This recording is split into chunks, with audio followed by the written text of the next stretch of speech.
Sebi ngamuk, OPM lumpuh usai 3.000 kades donatur pembelian senjata diungkap Jenderal Dr. Bos OPM dan juru bicara Sebi Sambom marah besar dan panik karena gerakan KKB terancam tanpa donatur. Hal ini diungkapkan Satgas Damai Cartens, bahwa dana desa menjadi sumber dana OPM atau KKB untuk operasional serta beli senjata. Hal ini diperkuat Pusat Pelaporan dan Analisis Transaksi Keuangan yang mendalami rekening-rekening dana desa di Papua. Kami melakukan pendalaman terhadap lebih dari 3.000 rekening dana desa di Papua, kata Kepala PPATK Ivan Yustiavandana dikutip Sabtu, tanggal 19 Juli tahun 2025.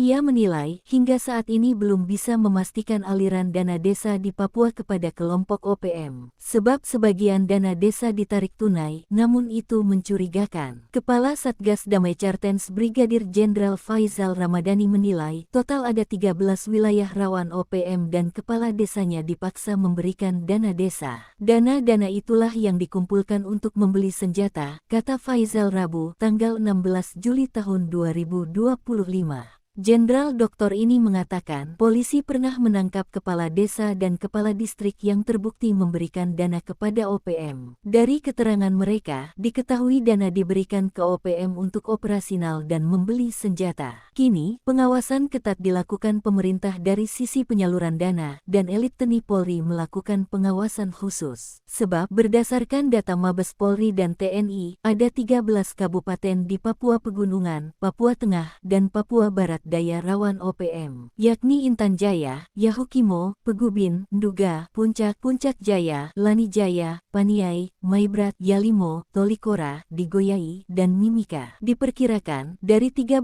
kabupaten itu terdapat lebih dari 3.026 kepala desa yang kini terdata oleh PPATK. Menyikapi ini jubir OPM Sebi Sambom marah besar dan menilai tudingan pemerintah tak berdasar. Dia menyampai kabar dari Aibon Kogoya dan Yon Intan Jaya dan Panglima Kodap Intan Jaya Undius Kogoya membantah soal 5 anggotanya disergap TNI dan 1 tewas. Namun, Sebi Sambom tak dapat mengelak saat pihak TNI membongkar data kelima orang itu terutama Oner Muri pimpinan kelompok yang menyerang pos militer Titigi, Distrik Sugapa, Kabupaten Intan Jaya. Komandan Pos Sugapa Lama Letu Edi menyatakan, mereka adalah OPM, namun karena salah satunya tertembak mati dan 4 lainnya kabur, Sebi ngeles bahwa itu bukan anggota mereka. Ia menyatakan kekhawatiran kelompok OPM di wilayah Intan Jaya berpotensi melakukan aksi balas dendam. Mereka diduga akan menyasar aparat TNI Polri atau masyarakat sipil, terutama non-OAP.